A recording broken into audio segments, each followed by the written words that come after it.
Bonjour, chers téléspectateurs. Bienvenue à cette nouvelle émission d'Amour et Vie. Aujourd'hui, nous accueillons Nathalie Fournier, une femme qui a été victime d'intimidation et de bullying pendant son adolescence. Elle s'est trouvée dans une situation de frustration et d'isolation sociale, mais elle a connu le Seigneur Jésus qui a rempli son cœur avec un amour et une meilleure vie. Nathalie est devenue par la suite intervenante pour accompagner d'autres personnes en besoin d'aide. Depuis nos studios de la télévision communautaire de l'Érable à Plessisville, je vous présente Nathalie Fournier. Et Nathalie, tu es notre invitée aujourd'hui. Comment ça va? Merci, oui, ça va. Nos auditeurs aimeraient certainement savoir d'où tu viens et parle-moi de ta petite enfance, s'il te plaît. Ben, moi, je viens d'un village à côté d'Outaouais, il y a plusieurs années, un modèle 77. Mais c'est ça, ça donné que j'ai un frère plus vieux, une sœur plus jeune. Puis mes parents ont toujours resté à cette maison-là. Puis même, ils sont là depuis encore, ça fait 52 ans de mariage qu'ils viennent de fêter cette année.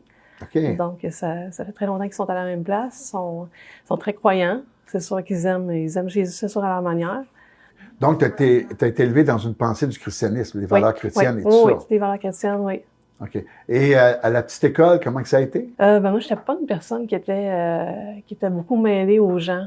Que souvent, j'étais plus toute seule. J'étais en plus à l'écart. J'étais pas une personne j'étais pas la leader de la gang, c'est sûr. J'ai pas le leadership de cette personne-là. Mais j'étais souvent plus celle qui suivait les autres. Puis ben souvent, je me suis retrouvée toute seule. T'es pas quelqu'un qui va mener des projets avec tes petits camarades d'école à ce moment-là. Mais quand les projets sont là, ben tu participes quand même. Oui, c'est sûr. J'étais bonne à l'école, c'est sûr, ça c'était pas un problème. T'es une première de classe? Non, pas première, mais j'étais dans les premières, mettons. T'étais dans les premières, OK. Mettons, dans les bonnes, mettons. J'étais pas dans les moins bonnes, c'est sûr. J'étais dans les bonnes, là, mais côté social, c'était là que dans les récréations, souvent, je me suis retrouvée toute seule. J'étais pas la personne qui était la leader non plus. J'étais vraiment plus retirée ou avec un très, très petit nombre de personnes. Ouais. Ceci, ça t'emmène vers l'école secondaire, là. Ouais, après ça, c'est sûr, au secondaire, ben, c'était encore moins bon. Parce que là, je partais de mon petit village où on avait juste un petit groupe de personnes à une plus grosse école. C'était à Victo? Victo, oui. Okay. Puis là, c'est ça, bon, là, plusieurs personnes que je connaissais pas. Des classes d'une trentaine de personnes que j'en connaissais peut-être 2-3 dans la classe, là, finalement.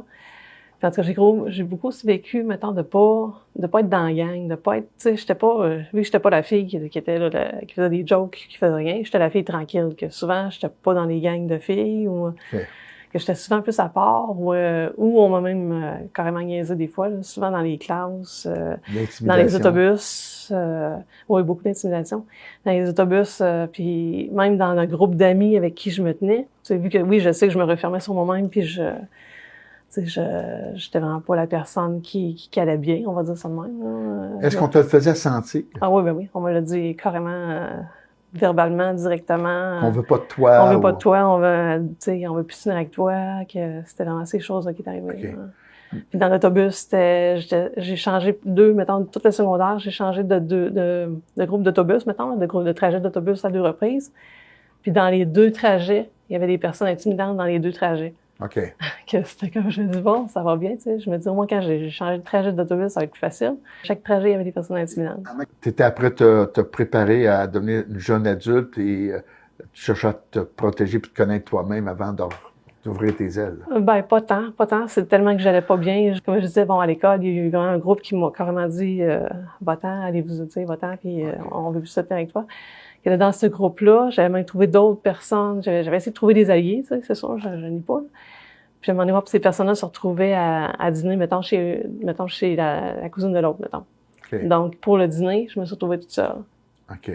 Que dans le dîner, là, je me retrouvais à être seule. Puis pour moi, c'était comme la honte, là, d'être seule. Puis on aurait dit que je voyais tout le monde qui me regardait. Puis, ah non, tu vas pas bien être seule, là, tu sais. Okay. Elle a pas d'amis, là, tu sais, là, en tout cas. Que même, je sortais d'école. Okay. Je sortais d'école à ce moment-là, puis je m'en allais, mettons, j'avais une tante qui restait pas loin de mon école, puis il y avait une autre personne proche de ma famille qui était dans le coin de l'école. Que pour pas me sentir seule ou pas être seule, ben j'allais chez ma tante pour aller dîner, ou j'allais chez cette autre personne-là proche de ma famille. Okay. Donc ça, c'était là que je trouve au moins mon petit refuge. C'est sûr que bon là, oui, c'était une certaine place de paix, mais il y a un moment donné même que la personne qui était dans l'amitié de la famille, on va dire ça comme ça, cette personne-là pose des gestes d'attouchement sur moi. Donc, là, c'est sûr que là, c'était comme un nombre. Tu sais, déjà, j'avais un malaise parce que je me sentais déjà seule, je me sentais déjà à part. Puis en plus, je comprends pas qu'est-ce qui se passe. Que c'était vraiment un moment où que là, je sais qu'émotionnellement, là, j'ai comme commencé à vraiment descendre. Là. Les idées de suicide, ces choses-là sont venues. Il y a plein de... tu sais, je comprenais pas ce que je vivais. Puis en plus ça qui arrivait. Puis je savais bien que c'était pas normal. Puis je savais pas à qui en parler. Je savais pas quoi faire avec ça. Donc, je suis restée à me refermer avec tout ça. Là. C'est la première fois que tu dévoiles ça? Non. Quand je donne mon témoignage, j'en parlais tout le temps. OK, donc tu es à l'aise de nous dire ça. Oui. Parce que moi, bien sincèrement, c'est la première fois que j'entends. Je te connais, c'est la première fois que j'entends. C'est pour ça que je veux faire ça. C'est ça que je savais que... OK, que t'étais à l'aise. Parce que pour moi, comme animateur, je m'assure que les gens sont toujours à l'aise durant l'émission. Quand je vois qu'il y a un mal à l'aise, mais je déporte automatiquement. Parce que c'est la vie comme ça. Hein? Si on a un malaise, mais j'exploite pas le malaise, moi. C'est pour ça. Tu peux continuer, c'est à l'aise. Puis juste maintenant pour mettre un peu les gens en contexte par rapport aux photos que Dario va sûrement présenter. J'ai présenté juste une photo quand j'avais 8 ans. Parce que je trouve que c'est la photo que moi je trouve la plus belle. Okay. Parce que on dirait que les autres, après ça, mes dents se sont développées. Puis moi, j'ai une petite bouche. Et en ayant une petite bouche, qu'est-ce que ça a fait? C'est que mes dents d'en avant étaient très avancées.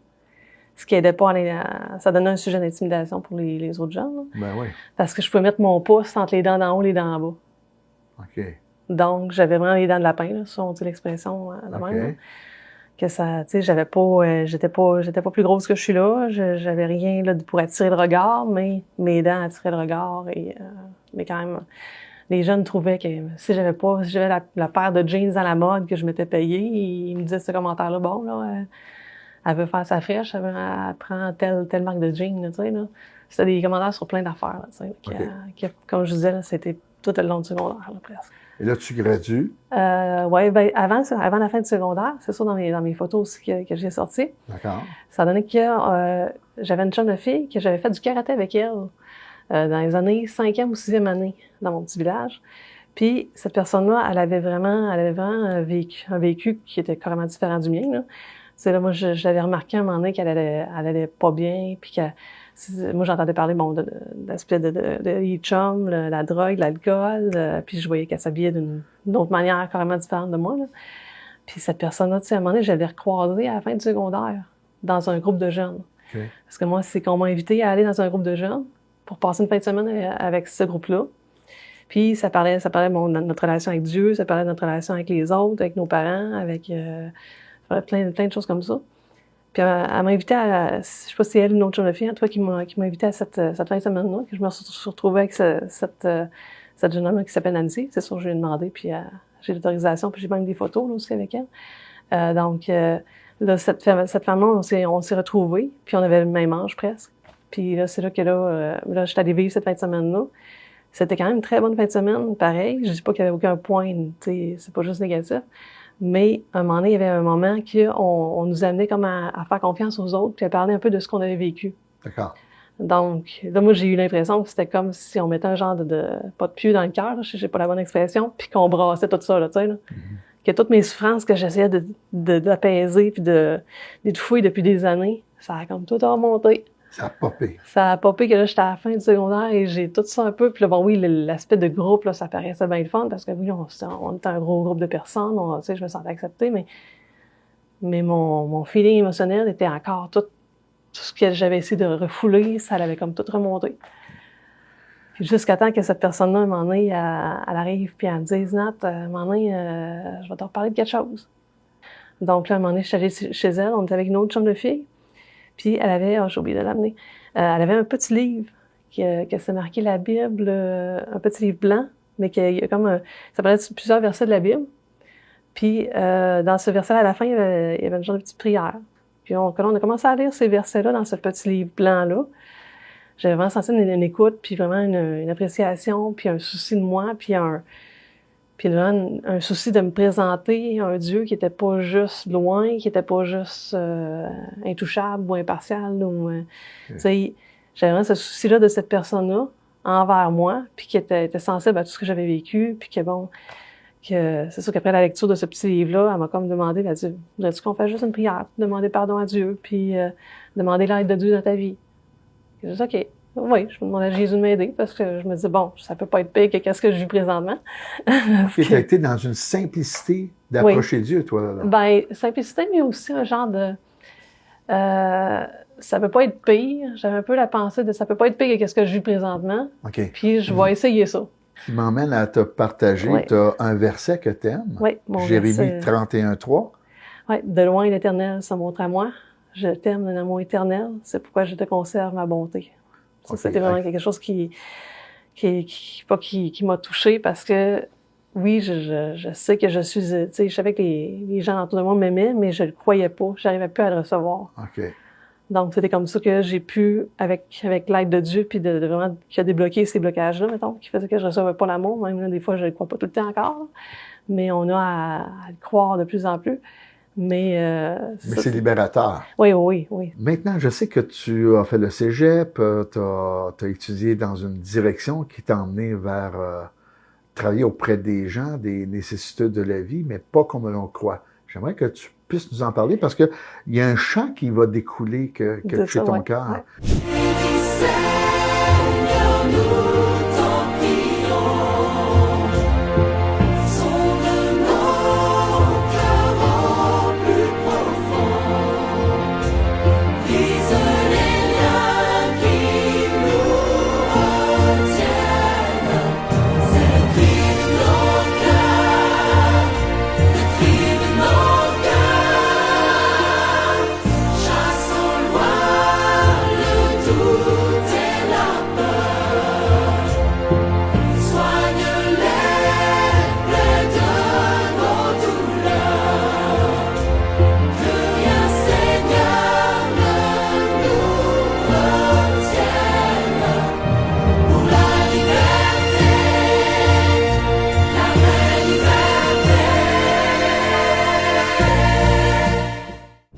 Après ma conversion, je me disais, tu sais, j'étais déjà inscrite au cégep à Victo en sciences humaines avec maths pour m'en aller pour peut-être vers un peu comme les domaines de mes parents, vers l'administration ou le secrétariat dans ces choses-là.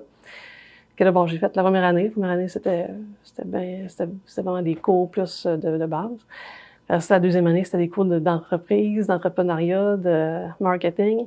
Et là, ça a fait, je pense que je suis pas à bonne place. C'est pas pour toi.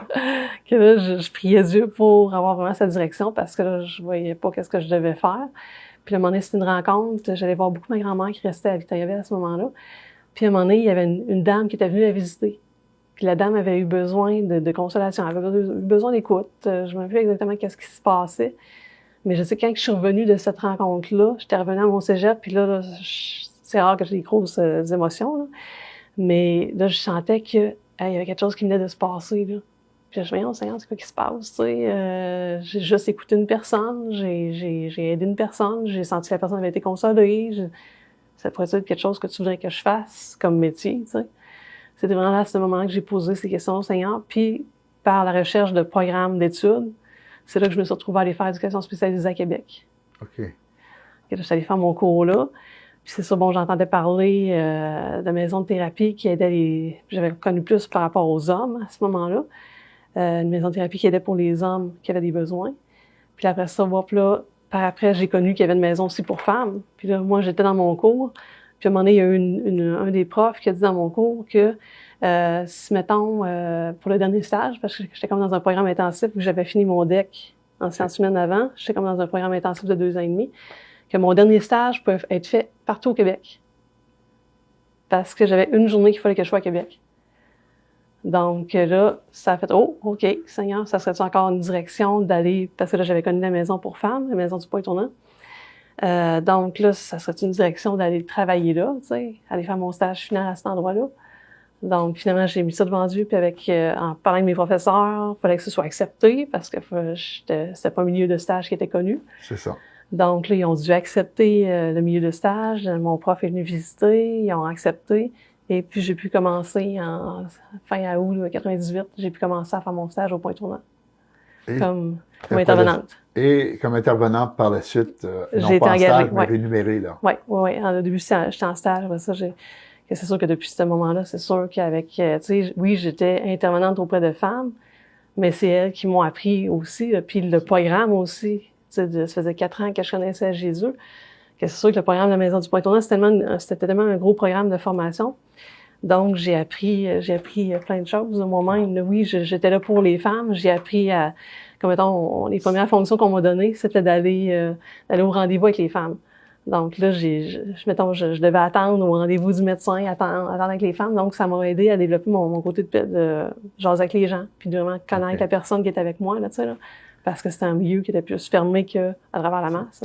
Quand j'entends ce que tu témoignes, ça me rappelle un verset où Paul dit « Dès le sein de ma mère, tu m'avais déjà prédisposé à faire ce que je fais maintenant.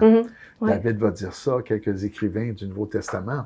Alors, on peut sentir ça en toi, le fait que ton vécu malheureux de jeunesse, non pas voulu familialement, mais parce que tu le vivais en tant que personne, tout d'un coup, tu te ramasses ce que connaît le Seigneur, et cet amour pour les gens et leurs besoins devient un fait.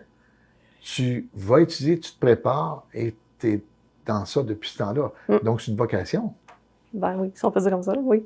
On n'a pas d'employer le mot aujourd'hui. Oui, on a moins. On a beaucoup peur parce qu'on dit que c'est un mot religieux, mais pour ma part, c'est pas un mot religieux, c'est un mot de vécu réel. Ben, je pense que oui, les étapes m'ont amené vers ça, puis oui, surtout au Point Tournant, on priait toute la journée, on faisait du counseling avec la Bible, tu sais, que tout ce que j'avais reçu moi-même, j'ai pu le transmettre aux autres. Je sais que ça a touché des femmes, un grand nombre de personnes. Puis en plus, bon là, avec les fonctions que j'avais, souvent j'ai cumulé plusieurs fonctions. Là. Souvent j'étais les rendez-vous, les choses comme ça, il y avait des choses d'organisation. Puis à un moment donné, moi, j'étais dans les cours. Donc là, il y avait des cours plus individualisés, mais des cours de groupe aussi. Donc encore là. Donc j'ai été, tu sais, c'est des cours qui étaient déjà tout montés. Là. J'avais préparé à me préparer moi-même, puis à apprendre de ce cours-là avant de le donner, mettons. Puis à relire les versets, puis oui, il y avait des choses que je connaissais plus que d'autres, puis c'est sûr qu'ils m'ont pas fait donner les cours les plus mettons durs à donner dans les premières années. Là. Que là, avec le temps, c'est sûr, je développais même une partie même d'enseignante. Tu sais, je développais même une partie puis le fait de parler devant les gens, c'était déjà moins dur. Nathalie, tu as vécu un événement très heureux dans ta vie qui s'appelle le mariage. Parle-nous-en, s'il te plaît. Ben, ça faisait à peu près 3 ans que j'étais revenue à Victoriaville. J'allais à l'église Amour-et-Vie. Puis à un moment donné, oui, il y a eu un beau jeune homme qui s'est présenté à l'église, mais qui était déjà connu. Mais moi, je ne l'avais pas connu. Donc, j'ai appris à le voir aller, voir s'il était fidèle à l'église et toutes ces choses-là. Puis à un moment donné, puis là, on a commencé à se parler. Puis finalement, ben là, c'était un an après, on s'est mariés, finalement. D'accord. Après un an de fréquentation. Mais c'est ça, on a eu un beau mariage, parce que malheureusement, il est décédé. Mais on avait le mot maladie au cœur de notre mariage. Donc, on était vraiment beaucoup connectés sur Dieu, parce que là, tu sais, par rapport oui, on a la croyance que Dieu peut guérir. Donc, même mon mari demandait même à son médecin, si, mettons, Dieu l'aurait guéri, est-ce que le médecin aurait témoigné pour dire que oui, c'était une vraie guérison? Et le médecin avait dit oui, tu sais, que c'est sûr qu'on a vraiment prié beaucoup pour ça. Mais c'est sûr, avec les années, bon, son état de santé allait de moins en moins bien. C'était plusieurs cancers qu'il avait, puis là, à un moment donné, le foie allait vraiment plus bien à cause de son passé de consommation et bien d'autres choses. Que là, c'est sûr, là, son état de santé a baissé, puis finalement, là, il est décédé là, en 2013. Ouais. Donc, tu as été marié quoi? 4 ans et quelques mois. 4 ans, mais quand même un beau souvenir, parce que tu en parles toujours avec un grand sourire de cette époque. Oui, puis même on a eu c'est avec lui qu'on a adopté notre chien. Notre chien qui est rendu à 13 ans. Mais c'est sûr, oui, c'était vraiment des moments qui ont été quand même bien malgré tout le contexte. Puis je pense que ça nous soudait encore plus, parce que veut pas, tu sais, on savait qu'on voulait profiter du temps qu'on avait, là, tu sais, on voulait vivre le temps qu'on avait, à moins que parce que tu savais dès le début que le temps était peut-être compté. Oui, le temps était compté, oui. On croit à la guérison, mais le temps est compté quand même. Ouais. Donc, ça prend une grande foi à vivre ça ensemble. Ben, on a vécu, je crois que, tout ça, moi, j'avais vraiment eu la conviction que oui, on pouvait vivre ce qu'on avait à vivre, puis le reste, ben, Dieu allait nous accompagner là-dedans. Gloire à Dieu, ça a été une belle entrevue. Juste pour terminer, parce que tu as parlé que tu étais au Point Tournant, mais aujourd'hui, ton travail est à Victo pour une certaine clientèle encore. Ben c'est ça, j'ai comme terminé de travailler à Sherbrooke. Bon oui, à un moment donné, je suis même tombée adjointe à la direction, quand j'avais encore beaucoup de fonctions sur les épaules. Puis malheureusement, à un moment donné, ben j'ai senti que je devais prendre un break. Donc j'ai pris la décision, en priant toujours, de revenir à Victoriaville. Okay. Mais c'est sûr, c'était quand même pas... c'est une chance que le Seigneur était là, parce que Les premières années, c'était très dur de trouver un travail, parce que dans le domaine aussi, puis là, je partais d'un domaine chrétien, Ouais. à revenir dans un domaine que j'avais pas le droit de parler de ma foi, j'avais pas le droit de parler je devais, mettons, parler aux gens plus de manière humaine, pas tant humaniste, mais plus humaine. Donc, j'ai dû m'adapter à tout changer ma intervention. Mais c'est sûr que là, c'est ça, j'ai appris là à vraiment, oui, quand même, aimer ces gens-là, mais d'une manière différente, c'est sûr. Ben, un gros merci, ça a été très agréable cette entrevue. Dans chaque émission, nous apprenons une nouvelle histoire sur comment Jésus comble le besoin d'une personne. Le Seigneur est capable de nous accompagner même quand nous sommes en isolement et dans la tristesse. Il est possible que vous êtes en train de passer une situation similaire. Sachez que Jésus peut changer cela. Donc, je voudrais prier pour vous maintenant. Seigneur Jésus, mets ta main dans la vie de nos auditeurs qui ont entendu le témoignage de Nathalie, qui a été un témoignage de délivrance, Seigneur. Puisses-tu faire la même chose dans leur vie, en emmenant des intervenants, en emmenant des aides pour les prendre en charge, les prendre en main, et qu'ils puissent sentir cet amour, et cet amour qui sort de l'isolation, qui change la tristesse en joie, Seigneur. Agis dans la vie des gens au nom de Jésus. Amen. Si jamais vous voulez nous visiter à notre église à Victoriaville, on vous attend chaque dimanche à 10h le matin. Sinon, nous serons ici à la TVCE la semaine prochaine. À bientôt. Au revoir.